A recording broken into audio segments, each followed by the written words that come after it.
You're listening to Civic Media. You can tune into any of our live shows on any radio station across the state with the Civic Media app. Find us in your phone's app store and listen anytime, anywhere.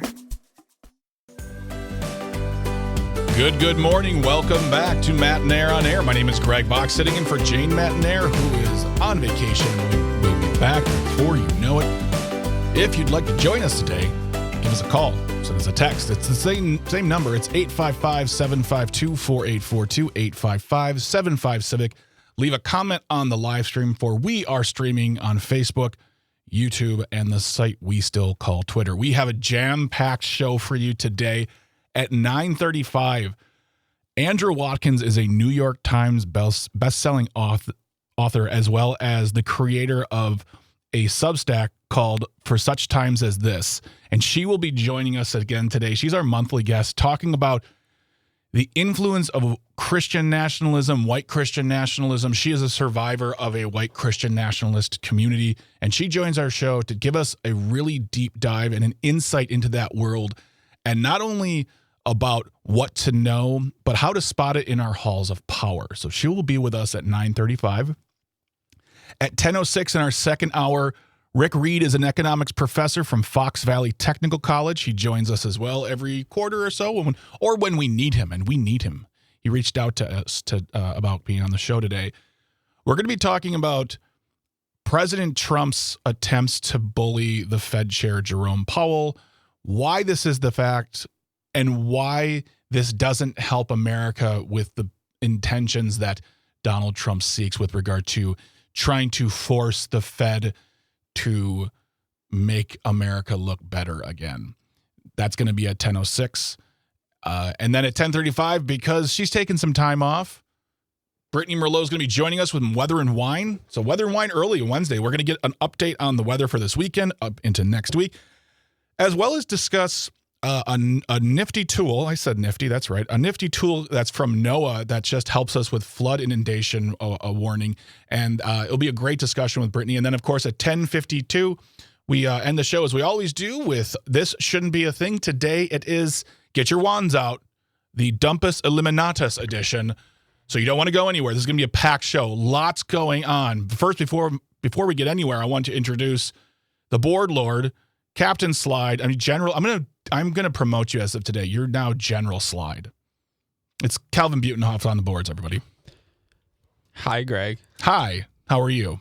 I'm doing well. You know, it's hump day. We're after today's show's over, we'll be more than halfway through the week already. Mm-hmm. Yeah, exactly. I mean, it's just the way, hump day. You just sound so thrilled about Wednesday. You know, people always gripe on Mondays. Mm-hmm. For me, Tuesday is usually the draggiest day of the week. Yeah. So Wednesday, we're on the other side of that. We're moving in the right direction. It provides hope. I understand that. Absolutely. Cool.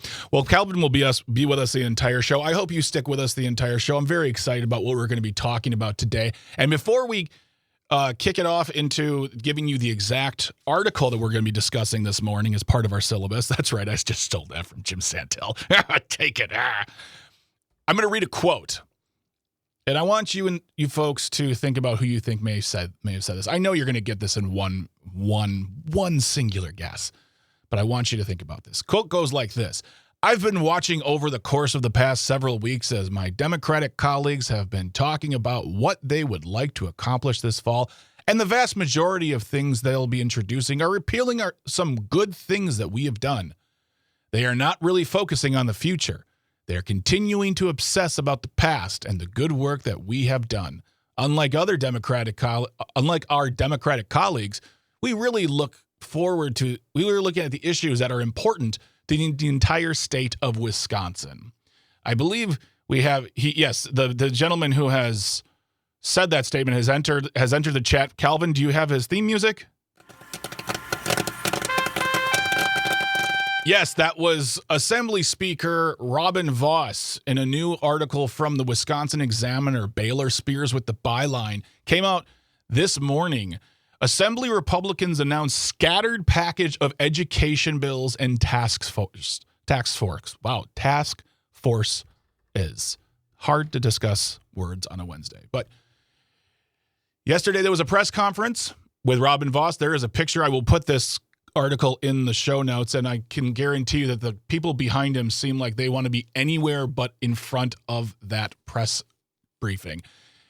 The Assembly Republicans announced a broad education agenda Tuesday, along with a set of task forces. The slate of proposals they plan to advance this fall include one to encourage school districts to consolidate and one to push Governor Tony Evers to opt into a federal choice school program. Though exact bill details were scant, of course, among the new task forces is one that pursues goals similar to those that the Republican committee established last year to improve government efficiencies. So if you don't remember, actually, let's give you two layers of storytelling here. First, remember DOGE, the Department of Government Efficiency, headed by Elon Musk. You know, that guy who was our shadow president for a few months, but now he's gone, trying to recoup his image and trying to make you believe that he's not a bad guy, even though he tried to buy a state Supreme Court election here in Wisconsin with over $100 million. Yeah, that guy. So there was the Department of Government Efficiency, DOGE, and they did a lot of damage. And we don't know the extent of it, but they're talking anywhere between $150 to $160 billion in damage to the federal government in the guise of trying to save us money. Well, shortly after DOGE came out, Robin Vos, along with his cohorts, came out with a group called GOAT. I'm not kidding you. This is a real thing. I'm not making this up. Again, I'm not that funny. GOAT, Government Oversight and Accountability Task Force. Same thing, only applied to Wisconsin. That sort of went away. That sort of went the way of the dodo. We don't really hear about GOAT anymore, but they want to revive it in a new way. They want to rebrand it. But before we talk about the task forces, I want to talk about the educational components. They want to look at consolidating school districts, encourage them to consolidate and share services. According to this article by Baylor Spears in the Wisconsin Examiner, currently there are 421 public school districts around the state. And there, because of declining enrollment, there are a number that may be cut. Representative Amanda Nedweski, who is a representative in Pleasant Prairie, which is right about where I live, said that this seeks to address financial issues school districts are faced by encouraging them to consolidate and sharing their services. We have lost 53,000 students over the last decade. Because student enrollment is the primary driver of our state's school funding formula, districts experiencing declined enrollment receive less money in state aid. I followed the budget pretty closely with Jane and with UCal and with Dan Schaefer and with many other people. I feel like the less state aid that's happening for schools is because the Republicans cut state aid for schools for K through 12, and they did it again in this budget. They did it in the last budget. They do it all the time. I don't understand. And folks, call me or text me or leave a comment on the live stream. Let me know how I'm not getting this, because apparently they're not going to get state aid because of declining enrollment, but they're not getting state aid at all because of the Republicans. That's how I've seen it, because as we saw in this year's biennium budget, they got no increase in K through 12. There were other increases in education, and that's great. And I'm happy about that. It's not enough. It's never enough. And frankly, Wisconsin can afford it. We have a surplus. The surplus in last year was about $7.1 billion. And by the end of this year, we're looking to be back to about $4.6 billion. Now, you also have to take into account that some of that money is going to go away because we're giving it away in tax refunds, tax credits, or tax cuts, I should say, for folks here in Wisconsin, which is okay, which is fine. Does add up to about $180, depending. But let's not spend that money on kids. Let's close the schools. Let's combine them. Let's keep not funding them. Nedweski goes on to say Democrats might argue that the solution is something to throw more money at the problem, but it does not solve the issue that's there, that less kids are being born today than they were 20 years ago. Calvin, did you hear that? That's the key word. Less kids are being born. We need to have more children. More children need to be born. Because if we don't have more children, we cannot fund them, cannot fund these schools. I mean, why bother? It's a very much a why bother situation. It's like when you see that there's a movie, The Naked Gun, not the new one, but the original, where Lieutenant Drebin is standing in front of a fire and just saying, there's nothing to see here. Just keep on walking. We got it taken care of. And they want to take care of what's called the cycle of referendum. And we've discussed that as well on the show. The cycle of referendum. I voted last year to increase my personal property taxes to help fund the schools in Kenosha, even though I don't have children, because I believe investing in the future helps with the community. That's not how the Republicans see it. They never do. They want to close schools. They want to combine services. And here's a bill from Republican Representative Jesse Rodriguez of Oak Creek will instruct Governor Evers, to opt into a new federal school choice tax program. So Wisconsin's going to get into, we're already funding 2 school systems. If you didn't know that, we're funding 2 school systems. We've got our public schools, which we give almost no money to, not enough, nothing for K through 12. But we also have our private schools. What do you mean that? Yes, your tax dollars gets taken out of the stream for the schools and given to voucher programs, to school choice programs. So we're funding 2 school programs here.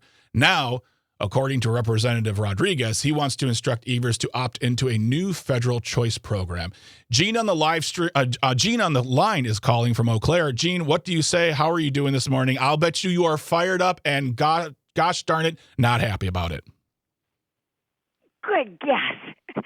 We've got a bunch of morons running our state that take control. Hey, what's going on in our federal government started as an example in the state of Wisconsin. Yeah. And what they did and going after all of our institutions, and changing everything Walker did. He made a mess of our state. Yeah. And they went to other states too, because I was thinking, what in the devil are they doing passing all of these changes in our state? And then I noticed, I started checking it out, and they were doing it in other states. Yeah. Other blue states. I mean, this has been like a ongoing thing, and then it makes it up to our federal government. And we finally got some sanity back in our state, and these yahoos are still trying to keep it coming. They're idiots. They don't care about the state, and it's nuts when we are paying for 2 separate school systems, one that we don't even have any comment or ability to check out, and the other one that is for the public. It is so crazy. Keep up the great work. I just can't believe all this stuff. And I got to say one more thing. Real quick, Jeannie, we're coming up on against the wall. What's going on? This is my opinion. GOP now stands for Guardians of the Predators. This is my opinion. I'm mad about that, too, so you have a good day. You as Bye-bye. well, Jeannie. And we're going to keep the conversation going about this press conference held yesterday by Assembly Speaker Robin Vos about how they want to consolidate power in the face of the courts, in the face of the governor, and more on the education ideas and these task forces when we return. Don't forget, get in touch with us, 855-752-4842, 855-75-CIVIC. Go grab some water, stay hydrated. You're listening to Matt and Air on Air on the Civic Media Radio Network. Stay close, stay tuned. You're listening to Civic Media. Stay up to date on the latest news and information for your local community and Wisconsin by signing up for our free email newsletter. Visit civicmedia.us/email to get started. Good morning. Welcome back to Matt and Air on Air. My name is Greg Box, sitting in for Jane Mattinair, who is currently on vacation, but will be back before you know it. If you want to call us, you want to text us, it's the same number, 855-752-4842, 855-75-CIVIC. Leave a comment on the live stream. We are currently streaming on Facebook, YouTube, and the site we still call Twitter. Still to come at 9:35 after the bottom of the hour news. We've got Andrew Watkins, who's a New York Times bestselling author, here to talk about the influence of Christian nationalism in our government, in our halls of power, in our neighborhoods and communities. We're going to be talking a lot about a gentleman in Idaho who has more influence than you think, but Andrew Watkins is going to be here at 9:35 to talk about it more. And then at 10:06, Rick Reed is a professor of economics from Fox Valley Technical College talking about all of the business going on with Trump versus the Fed and why bullying people and organizations aren't what we need to do in this country, and they don't really help us to begin with. Then Weather and Wine at 10:35, and This Shouldn't Be a Thing at 10:52. So don't go anywhere. We've got a great show ahead. Just want to say this really quick here. Before we went and got ourselves some water and some snacks, we were talking to Jeannie from Eau Claire, and she is always fired up and ready to go. She has always got her ducks in a row when she wants to talk about what's on her mind. And Tony on the live stream says, I've never met Jeannie from Eau Claire, but she is one of my favorite people. Yep. I love the fire. I love the zest. I love the sass. I love it all. And she keeps it very, Calvin, she keeps it very Midwestern. I'd say Midwestern cussing. She's not cussing, but like, gall dang it, gosh darn it. Those are like, I enjoy those. I enjoy those in place of your traditional cuss words. I always appreciate that she qualifies her more controversial, but I would say still accurate with that it is just her opinion. Yes, exactly. I won't say they're right or wrong, but wink. Thanks always for getting in touch with us, Jeannie. We really appreciate you. We were talking about, before we ran and got some water, we were talking about the fact that there was a press conference yesterday with Robin Vos, who is the Speaker of the Assembly here in Wisconsin, and his buddies, and they want to put together a bunch of task forces as well as some new bills they want to move forward. Wisconsin, our motto is forward. I think the Democrats are moving backwards, but the Republicans want to move forward.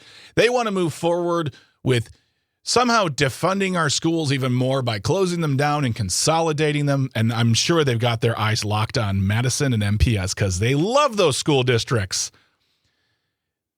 And they also want to get some task forces in place to get some government efficiency in there. They want to doge it up, but they don't want to say doge because, that's a naughty word now.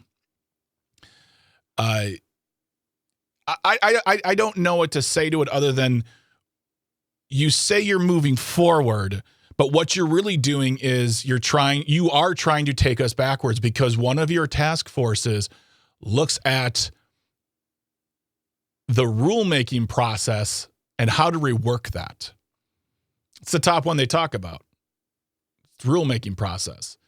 Because as we saw, the court came out with some opinions that favored the governor, allowed him to distribute grants. And so there was the Knowles Nelson Stewardship Grant Program. It lapsed last year.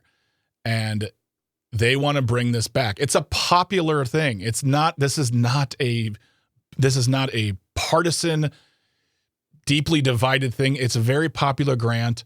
And because the governor went ahead and wanted to move this forward, Robin Vos got very upset because he doesn't like it when people try to take his power because the popcorn king is in charge of everything.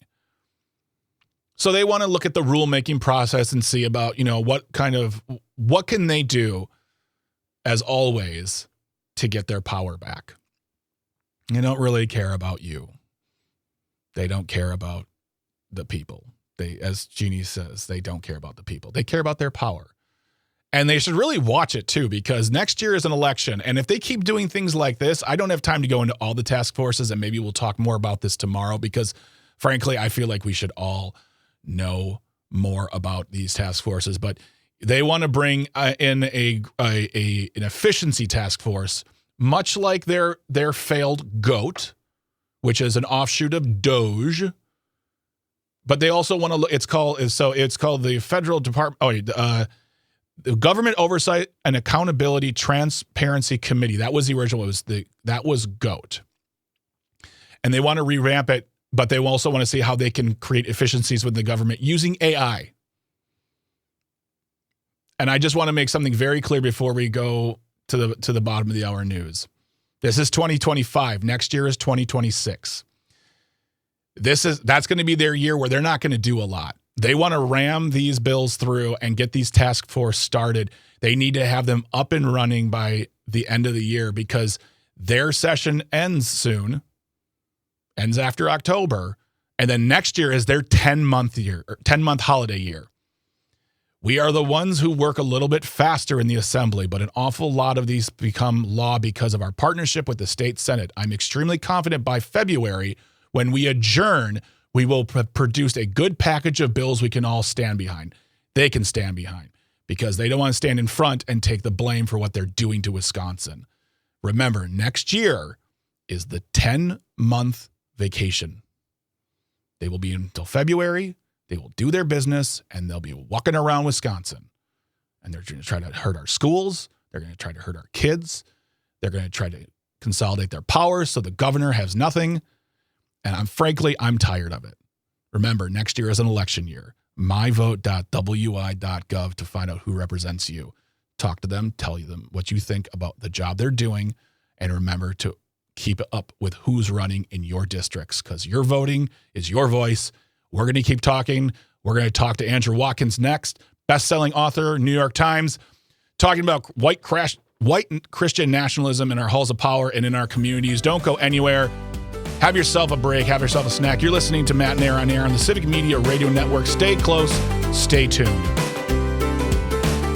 Can you hear me now?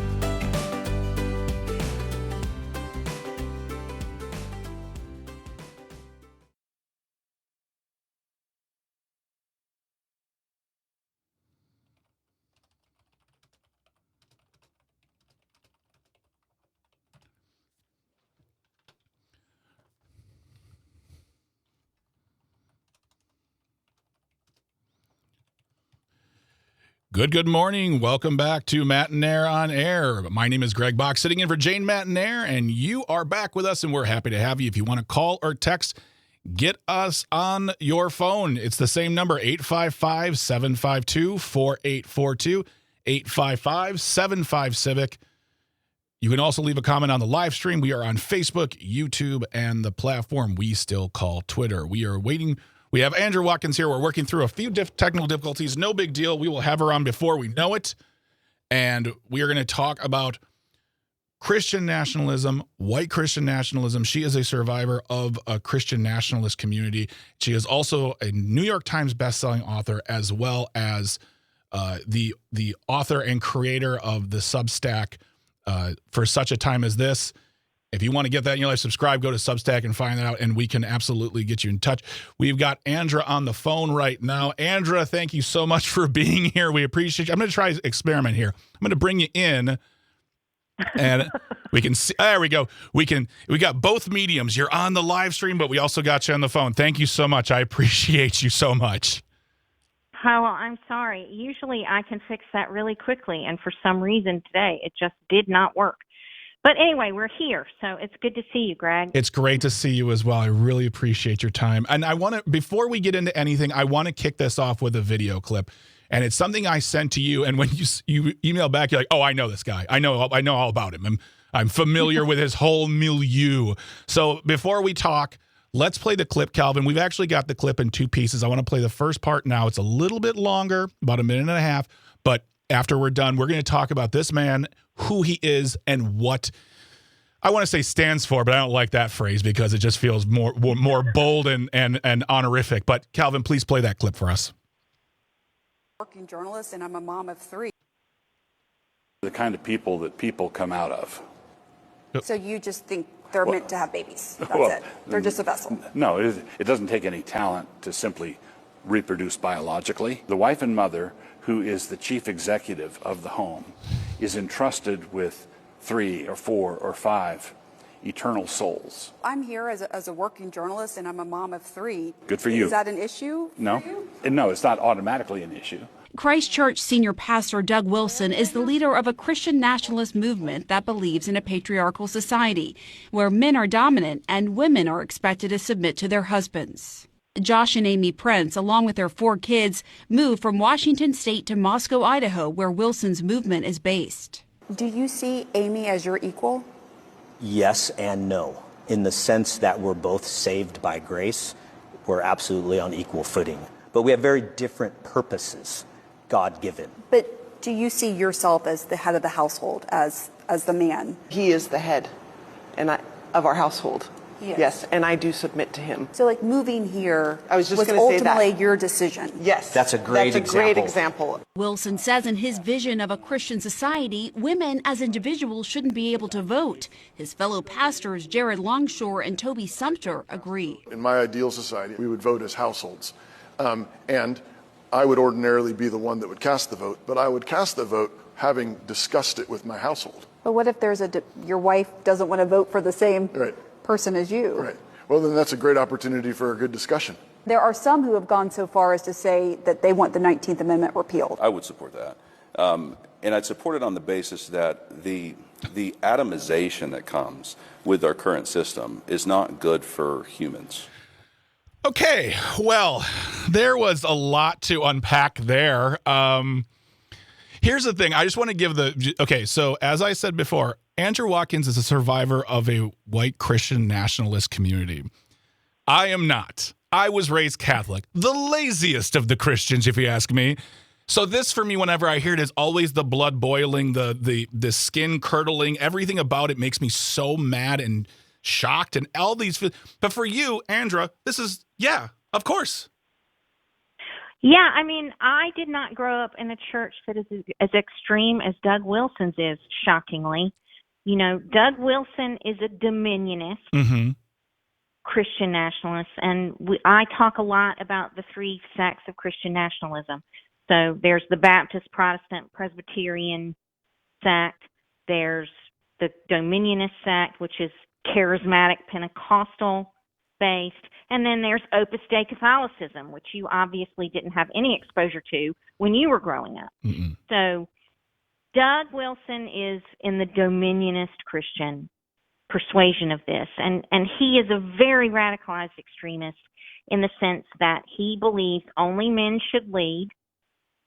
Only white men should lead, and that is how he runs his churches. You know, only the men lead, only the men hold positions of leadership, only the men address the community. Women cannot do that. I grew up in a church like that, actually, where women could not teach boys once they reached puberty in Sunday school, and women could not address the congregation from the pulpit. So Doug Wilson operates that way.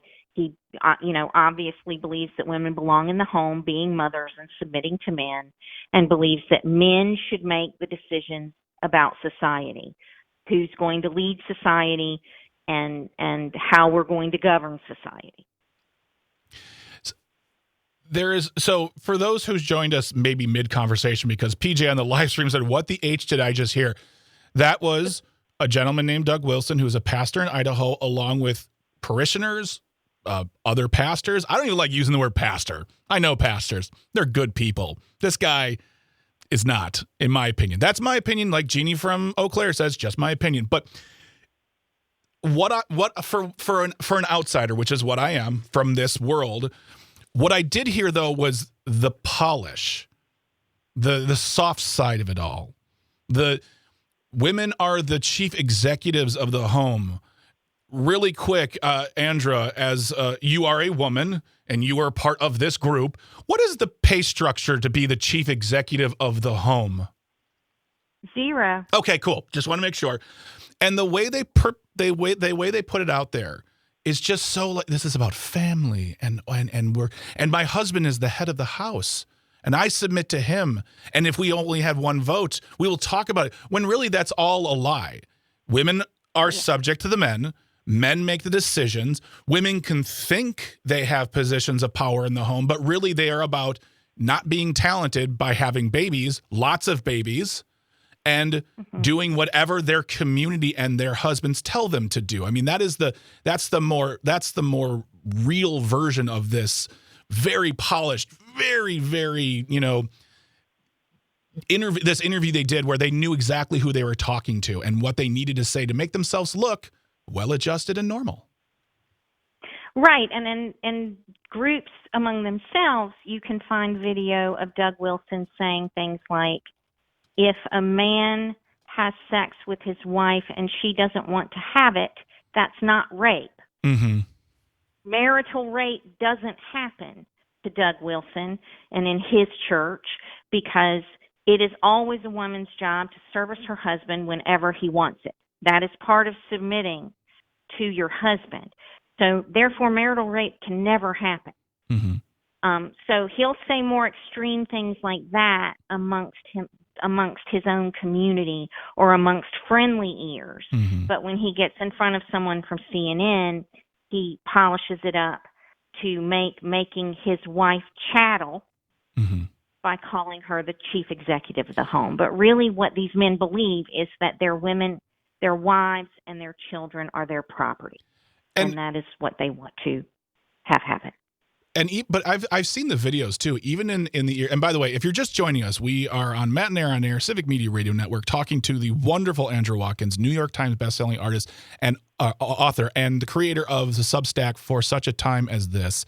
And we're discussing Doug Wilson, specifically his church. You said Dominion Christian Nationalist Movement, and just, even in the way they present it though from the public, because you see the video from when they're talking in church, they're still presenting it as a thing of, well, the man has needs and he needs to procreate and he needs to populate the earth, and if he has to, and any sin he portrays, any sin he takes a part in, it's never a problem because he's saved. That's the man.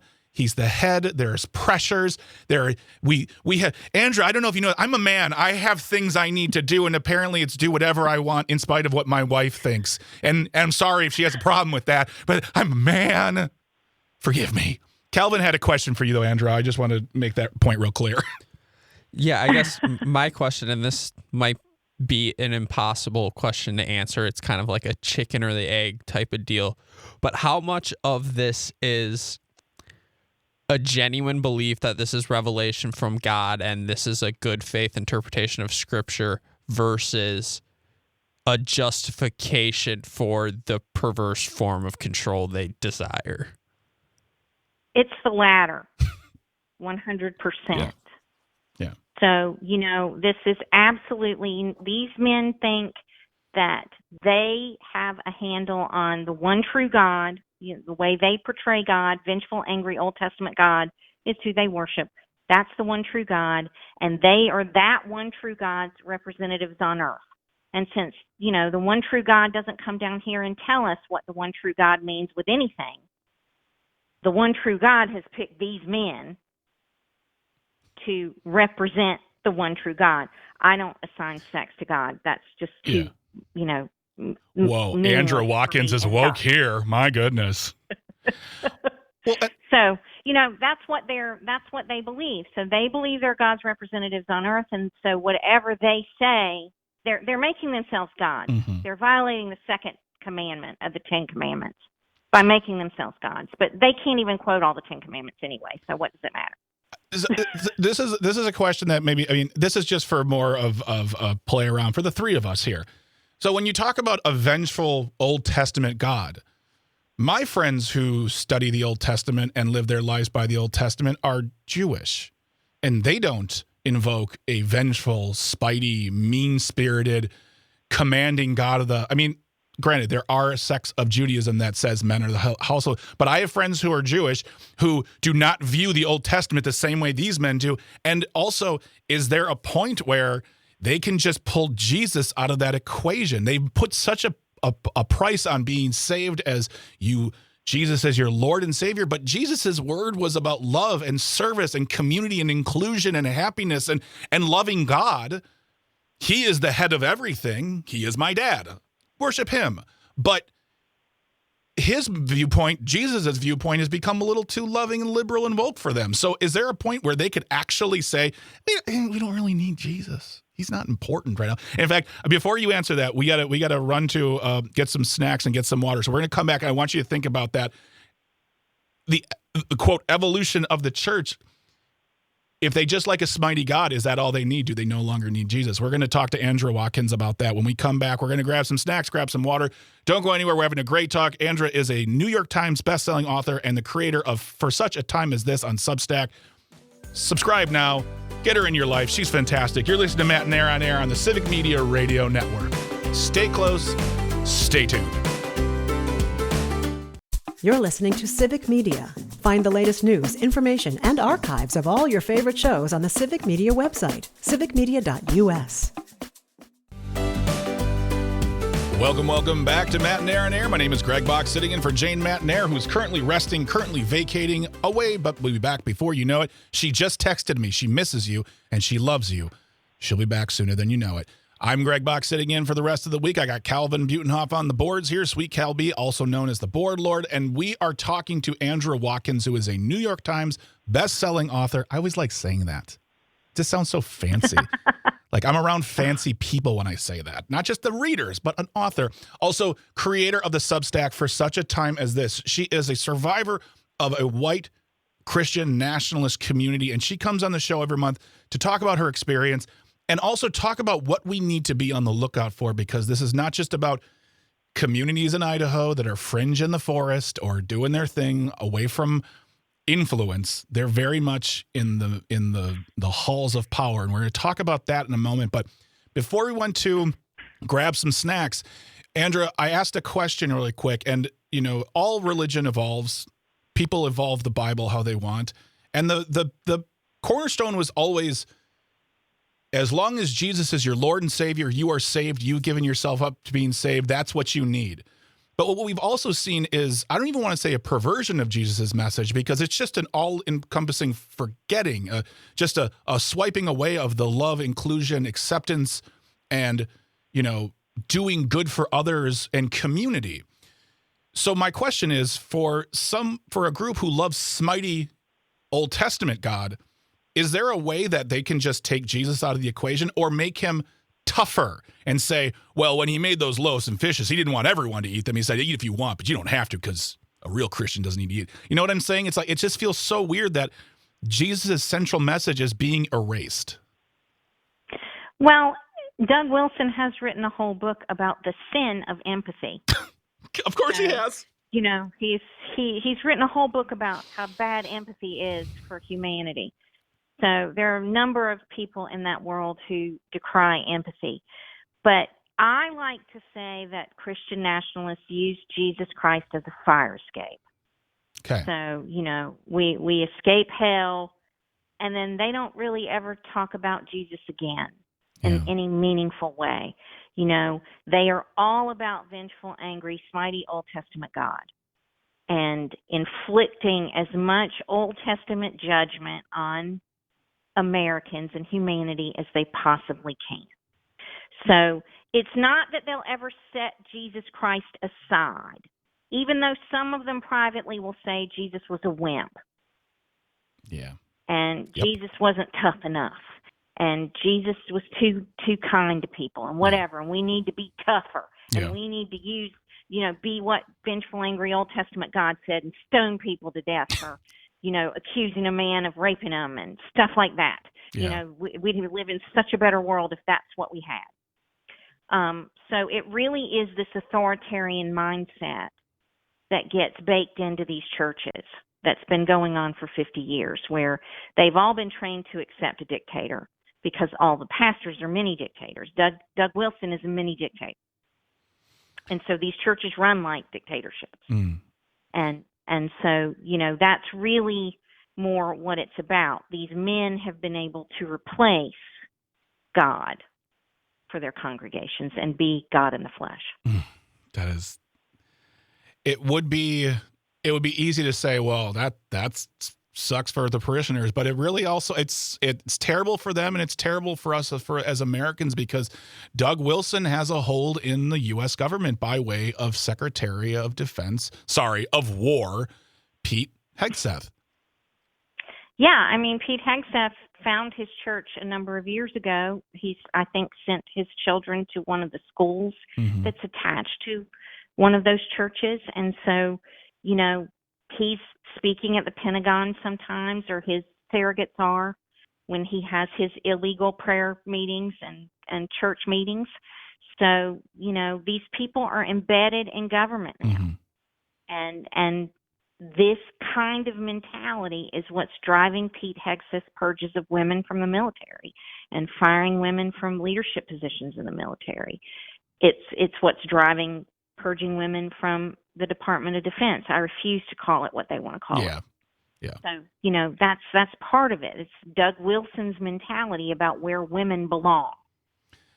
And that's something I want to end this discussion with today, and it's something you brought up last time that I don't know why it hit me like a bolt of truth, because it's true, but you don't think about it because it's not in my world. But These are not the fringes. These are not the crazies. These are not the people in the woods having tent revivals and dancing with snakes. These are people who have legit brick and mortar churches around the country, and they are in not just the U.S. government, they're in the halls of power, state, local, and federal. Mm-hmm. And, yeah, I mean, Mike Johnson is a Christian nationalist. Mm-hmm. So he's a Baptist Christian nationalist. But he has dominionist tendencies as well. They all do now, of taking over the world and forcing everyone to live by their interpretation of the Bible. So this applies whichever version of it you're talking about. And we have probably hundreds of Christian nationalists in our federal government apparatus now because of this regime, who believe that they have the right to force everyone in society to live by religious laws that they have drawn up from their interpretations of the Bible. Andrew Watkins is a New York Times best-selling author. Got to say it again. And the creator of the Substack For Such a Time as This. Please subscribe to this. Please read her books. Please get her in your life. It's important information for us to know. And then share what you know with people, because these are the things that we don't talk about certain things at the dinner table, but we need to start talking about them now because they affect all of us. Andrea, thank you so much for being here today. I really appreciate your time as always. I will look forward to talking to you next month, my friend. Thanks for having me. All right, great. After the top of the hour news, we're going to be talking with economics professor Rick Reed about why bullying the Fed is not a good idea for you, for me, and the country. Don't go anywhere. You're listening to Matt and Air on the Civic Media Radio Network. Stay tuned. Stay close. The national news cycle never stops, but it can be hard to find news about your local community. Civic Media is dedicated to providing quality local and state news coverage across Wisconsin. With the Civic Media app, you can get notifications about local stories that matter to you and your community. Find the free Civic Media app in your phone's app store and choose notifications from the menu to tell us what kind of news you want to hear about.